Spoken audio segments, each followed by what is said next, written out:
Olá, queridos, graça e paz, tudo bem com vocês? Aqui é o Pastor Anderson e hoje nós vamos dar continuidade à nossa aula de prosperidade bíblica. Hoje nós já estamos na terceira aula a respeito de ofertas, tá?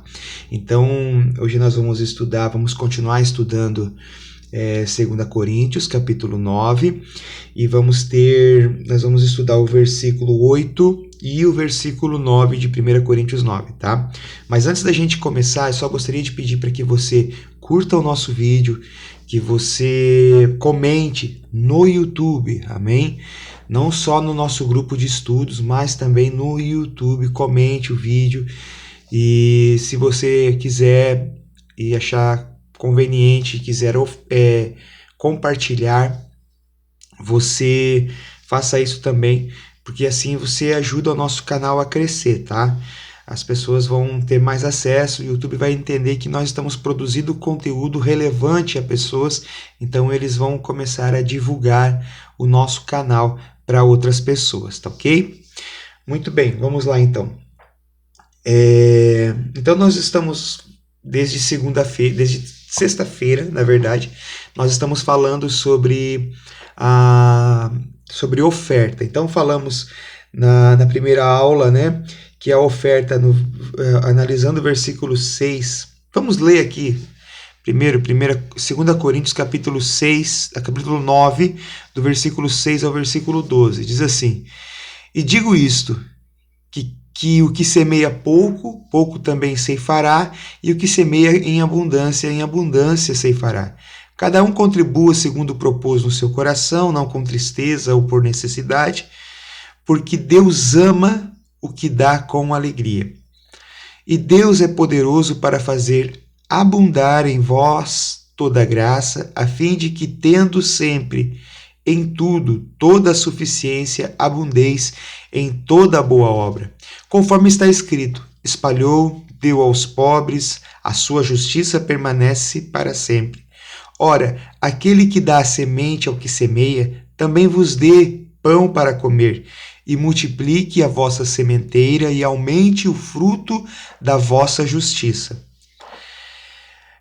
Versículo 11: para que em tudo enriqueçais para toda a beneficência, a qual faz que por nós se dê graças a Deus, porque a administração desse serviço não só supre as necessidades dos santos, mas também é abundante em muitas graças que se dão a Deus. Amém? Então, esse é o texto que nós estamos usando para nós podermos entender sobre oferta. Existem inúmeros textos, né? Na segunda-feira, quando nós formos fazer a nossa live pelo Instagram, né? E já gostaria de convidar você para se preparar. Na segunda-feira nós temos a nossa live no Instagram sobre oferta, tá bom? Nós talvez vou trazer talvez um pouco mais alguns outros conteúdos, alguns outros textos que falam sobre oferta, tá bom? Mas vamos lá.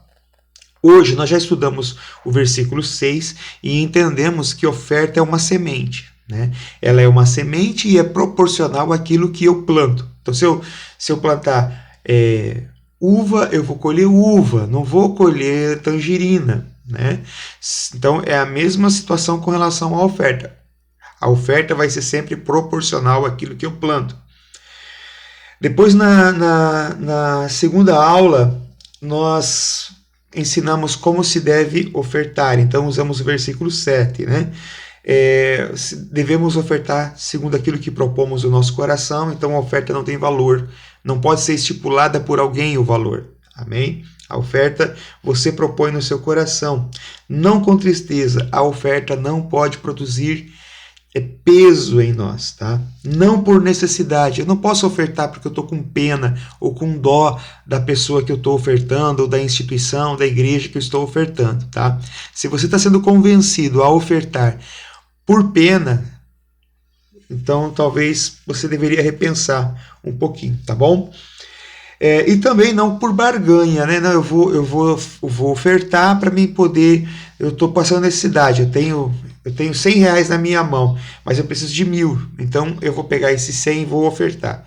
E aí eu oferto esses 100 e esses 100 vão virar 1.000. Né? Não é por barganha, não é por necessidade que nós devemos ofertar. É por pureza, singeleza de coração, por amor ao próximo. Mesmo porque nós vamos ver hoje que oferta é muito além do que você suprir uma necessidade. Tá? E agora nós vamos para a terceira aula. Então, e para encerrar ainda na segunda aula, Deus ama quem dá com alegria. Né? Vamos lá. Hoje nós vamos começar a falar sobre a bênção para todo o ofertante. O que cada oferta, o que a nossa oferta traz de benefícios para nós. Tá? Então nós vamos dividir isso em 2 aulas. Hoje é a aula 1 e amanhã, né, às 9 horas, nós liberamos a aula 2 sobre a bênção para todo o ofertante. Tá ok? Vamos lá, vamos ler então de volta o versículo 8. Nós vamos usar hoje o 8 e o 9, tá? O 8 e o 9, para a gente poder entender aqui a bênção sobre o ofertante. E daí amanhã nós encerramos essa parte falando sobre o 10, o 11 e o 12, tá bom? Vamos lá. O 8 diz assim: e Deus é poderoso para fazer abundar em vós toda a graça, a fim de que, tendo sempre em tudo toda a suficiência, abundeis em toda boa obra. Tá, vamos lá.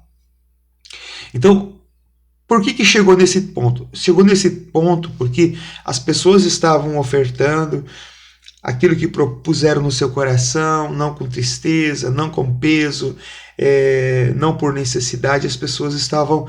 O apóstolo Paulo estava ensinando como você deveria ofertar, né? Aí agora ele vai falar para você quais são os benefícios que existem sobre a vida daqueles que são ofertantes. Tá? É lógico que nós devemos levar em consideração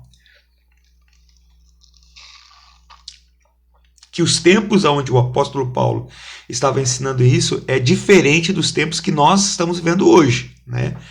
Hoje nós temos uma qualidade de vida muito superior a que esse povo tinha quando o apóstolo Paulo estava ensinando, entendeu? Então, às vezes, para a gente hoje trazer uma oferta na igreja ou comprar uma cesta básica para um necessitado ou abençoar a vida de alguém que está passando por algum aperto, algum enrosco na vida financeira, cara, talvez seja mais fácil do que era na antiguidade. Talvez, né? Cada realidade é uma realidade, cada caso é um caso, mas talvez seja. Então, o que eu quero que você entenda sobre isso que eu estou falando agora? É que, por mais que seja difícil a gente ter que abrir mão de algo nosso para abençoar a vida de outros, isso é importante, porque vai gerar uma bênção nas nossas vidas. Tá? Talvez você esteja me assistindo e você esteja patinando na sua vida financeira, você é trabalhador, você é honesto, você não rouba ninguém. Talvez o que você precise é de uma semeadura, tá bom? Mas nós vamos entender melhor isso, tá? Então ele começa dizendo assim: a graça de Deus será abundante nas nossas vidas. Então toda vez que nós nos dispor a ofertar, é como se nós estivéssemos abrindo diante do Senhor uma permissão para que a bênção do Senhor esteja nas nossas vidas. É como se a gente tivesse dado a Ele uma aprovação, dizer, sim, Senhor, eu quero ser abençoado sobre a minha vida. E o que vier, e essa bênção que virá, a Bíblia fala que será abundante, essa graça será abundante. Então, ele usa essa palavra graça aqui e nós precisamos entender o que é graça.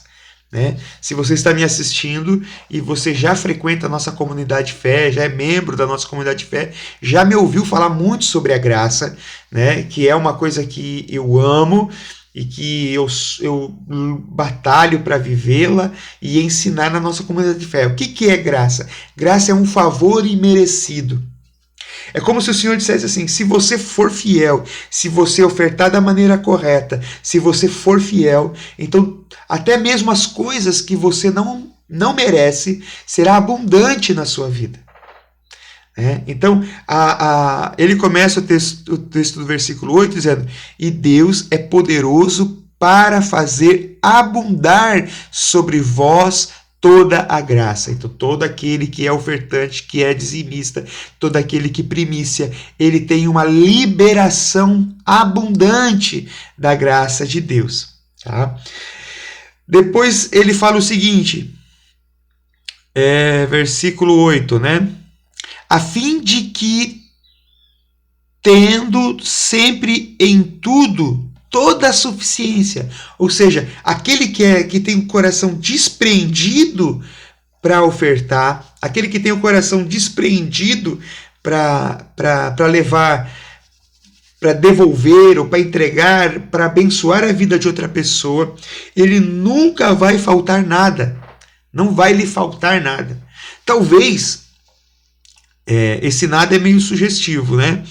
Talvez você passe por algumas situações, mas você vai sempre observar que a graça de Deus vai estar sobre a sua vida, a graça do Senhor vai estar sobre você e você vai conseguir alcançar, ser suprido em todas as coisas, tá? Então, a pessoa que é ofertante, existirá uma graça de Deus. Talvez você esteja me ouvindo e você precise fazer um voto na sua vida e se tornar um ofertante. Amém? Vamos lá. A fim de que, tendo sempre em tudo toda a suficiência, abundeis em toda boa obra. A obra do Senhor, ela sempre vai, ela vai procurar, é como se ela estivesse procurando pessoas disponíveis. Toda vez que você se dispõe a fazer a obra do Senhor, cada vez mais ela vai aumentar à sua volta. Né? Quer ver? A palavra do Senhor fala assim em Coríntios capítulo 12, quando vai falar sobre os dons do Espírito, ela fala assim, que os dons do Espírito se manifestam a todos quantos são úteis, a todos aqueles em momentos oportunos, outras versões dizem. Então, quanto mais você se dispõe a fazer a obra do Senhor, mais a obra do Senhor vai se mostrar a você. Né? Então, vamos lá. Você hoje, vou usar um outro exemplo para você entender isso aqui que eu estou querendo dizer. Você hoje limpa a igreja. É a obra que você faz no Senhor. Você limpa a igreja. Não, nem vou usar a igreja como exemplo. Você hoje dá um pão para alguém que passa na sua casa e pede para você. Você pega e tira um tempinho, vai lá, faz um café, faz um pão, chimia o pão com alguma coisa e você vai lá e leva o pão para essa pessoa que te pediu. E isso começa a ficar recorrente na sua vida. Mais pessoas, você vai perceber que mais pessoas vão começar a se aproximar de você. Por quê? Porque Deus encontrou no seu coração um coração voluntário a ofertar ao Senhor um tempo para cuidar de uma pessoa. Daqui a pouco, quando você menos perceber, você já vai estar fazendo sopa e saindo distribuir na rua. Quando você menos perceber, você já vai estar montando um restaurante comunitário e trazendo pessoas para comerem ali. Porque a obra do Senhor, ela é abundante, ela vai cada vez crescendo mais, crescendo mais, crescendo mais. Por que isso? Eu acredito que isso aconteça porque a Bíblia diz que a seara está branca, a seara está pronta, mas os ceifeiros estão poucos. E aqueles que se dispõem, o Senhor vai usando. Você quer ser usado por Deus? Então se disponha. Tá? É isso que o versículo está querendo dizer. Amém? E o versículo 9, para nós encerrarmos então, diz assim: conforme está escrito, espalhou, deu aos pobres, a sua justiça permanece para sempre. Irmãos, toda vez que você ofertar, seja numa instituição, seja numa para uma pessoa, numa igreja, alguma coisa, toda vez que você fizer isso com o coração correto, né? Aquilo que nós já falamos na aula passada, como que você deve ofertar, o que você for produzir chama-se justiça, chama-se atos de justiça. Tá? Quando Jesus começa a ensinar sobre atos de justiça, isso está em Mateus capítulo 5, ele mostra para a gente, no Sermão do Monte, ele mostra que são 3 os atos de justiça. Oração, jejum é um ato de justiça e esmolar ou dissedacar, que é o que? Fazer justiça. Toda vez que você oferta, você está fazendo justiça. E a Bíblia diz em Apocalipse que a noiva do Senhor, a noiva legítima do Senhor, ela se ataviou de linho finíssimo, que são os atos de justiça do santo. Você ofertando, você está contribuindo para que a noiva de Cristo esteja vestida de atos de justiça de linho finíssimo. Amém? Então, isso é uma ação de justiça. Então, quando você se dispõe a ofertar, a bênção do Senhor estará sobre a sua vida. Amém? A bênção do Senhor estará sobre você. Amém, queridos? Então é isso aí. Irmãos, essa é a nossa terceira aula. No nosso grupo de estudo você vai receber o esboço do que nós estamos, sobre o que eu falei aqui, tá bom? E também uma tarefa opcional. Hoje, pela primeira vez, eu vou publicar a tarefa aqui, porque eu gostaria que essa tarefa se difundisse entre nós, tá? E outra coisa, vou lhe pedir que não trate essa tarefa como algo opcional, tá? Trate essa tarefa como tarefa a ser feita mesmo, tá? Qual é a tarefa? A tarefa é você pegar e reservar alguma coisa na sua casa, ou uma roupa, ou até mesmo um prato de comida que você goste de fazer e goste de comer, e você compartilhar isso com alguém que você ama. Que não seja parente, alguém que você tenha respeito, alguém que você goste, tá bom? Fazer essa oferta. Então você vai fazer, eu gosto de fazer macarronada. Então você faz uma macarronada e convida alguém que não é seu parente, mas que você admira, que você gosta. Traz para sua casa ou pega e leva na casa dessa pessoa. Olha, eu fiz e eu queria compartilhar contigo. Amém? Por quê? Qual é o objetivo disso? Para que nós começamos a entender sobre o compartilhar, a ofertar sobre a vida de outras pessoas. Amém, queridos? É isso aí. Deus abençoe sua vida e se inscreva no meu canal se você não é inscrito. Compartilhe, curta e comente no YouTube, tá bom? Deus abençoe. Até a próxima aula.